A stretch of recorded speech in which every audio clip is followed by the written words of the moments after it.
Savez-vous qu'il est possible de mener une vie de perpétuelle solution? Solution face à la maladie, solution face au chômage, solution face aux difficultés de votre maison, de votre famille.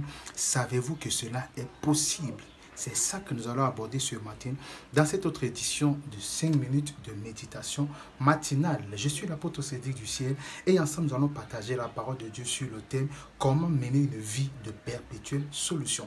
Nous allons lire dans le livre de Matthieu chapitre 6 au verset 31. La Bible dit là-bas, ne vous inquiétez donc point et ne dites pas que mangerons-nous, que boirons-nous, de quoi serons-nous vêtus. Le Seigneur Jésus parle dans ce passage et il dit, nous n'avons pas à nous inquiéter de nos besoins quotidiens. Nous n'avons pas à nous inquiéter de nos besoins de vie. Alors, quelqu'un peut se poser la question, mais si Jésus demande comme ça, on ne s'inquiète pas de ces choses, comment donc les obtenir? Chaque jour, les gens courent après diverses solutions. Solutions par rapport aux problèmes de ménage, solutions par rapport aux difficultés dans leur santé.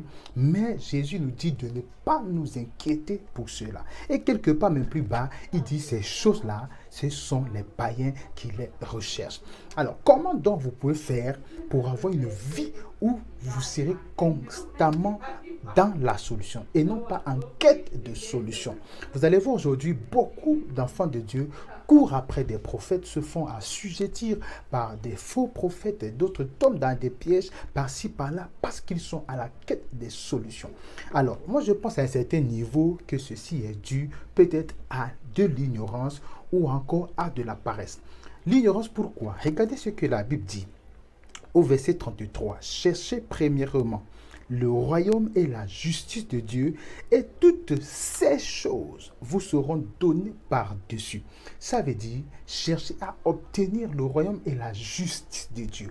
Soyez avec Dieu, marchez dans la vérité biblique. Faites de l'œuvre et du royaume de Dieu votre priorité, et tout ce que vous cherchez vous sera ajouté, parce que la Bible dit vous sera donné par-dessus. Donc, en surplus d'être avec Dieu, en surplus de la justice et du royaume de Dieu, vous aurez toutes ces solutions. Voilà un premier secret. Maintenant, quelqu'un va me dire, il y en a qui sont des enfants de Dieu, qui vont à l'église, qui jeûnent, qui prient et qui sont aussi à la quête des solutions. Oui, il y a un deuxième secret pour ces personnes. Le deuxième secret, c'est le suivant. Nous sommes dans Jean chapitre 15, le verset 7. Écoutez, la Bible dit, si vous demeurez en moi et que mes paroles demeurent en vous, demandez ce que vous voudrez et cela vous sera accordé. Demandez ce que vous voudrez. Est-ce le mariage? Demande. Est-ce l'argent? Demande. Est-ce, je ne sais pas trop quoi, la maison? Demande. Est-ce des biens de ce monde? Demande. Est-ce la santé? Demande. Qu'est-ce que tu veux? Mais la condition sine qua non, c'est laquelle? Si vous demeurez en moi et que je demeure en vous, cela vous sera accordé. Le gros problème ici réside au niveau de l'obéissance, de la marche par la parole. Plusieurs personnes sont en Christ, mais s'en foutent pas mal de suivre et d'obéir à la lettre, à la parole de Dieu. Plusieurs personnes sont enfants de Dieu, mais très peu obéissent à la parole de Dieu.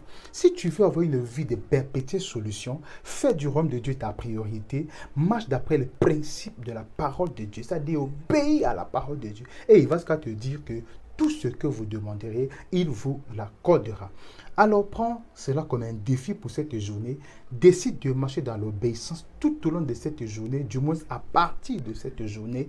Décide que le royaume des cieux et l'œuvre de Dieu passeront en priorité, n'est-ce pas, dans ta vie. Et tu verras Dieu faire le reste.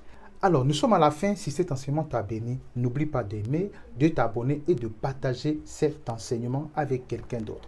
Nous allons prier ensemble pour clôturer l'édition de ce matin. Père, sois honoré parce que tu nous as encore écoutés. Je prie pour tous ceux qui nous regardent. Donne-leur la grâce, Seigneur, de mettre en priorité ta parole, ton œuvre. Donne-leur la force pour dominer sur la chair et ses passions. Accorde-leur, Seigneur, le privilège, au Dieu des nations, d'être de ceux-là qui mènent une vie de perpétuelle solution. Qui ne soient pas des chrétiens sujets de prière, mais qui soient des chrétiens solutions. Père très saint, agis puissamment et grandement. Toi qui suis cette vidéo, je te déclare béni. Je déclare ta journée bénie. Je déclare tes activités bénies. Je déclare ta famille bénie. Tout ce que tu feras en cette journée est béni. Au nom puissant de Jésus. Amen. Alors rendez-vous demain matin pour cette autre édition de 5 minutes de méditation matinale. Soyez bénis.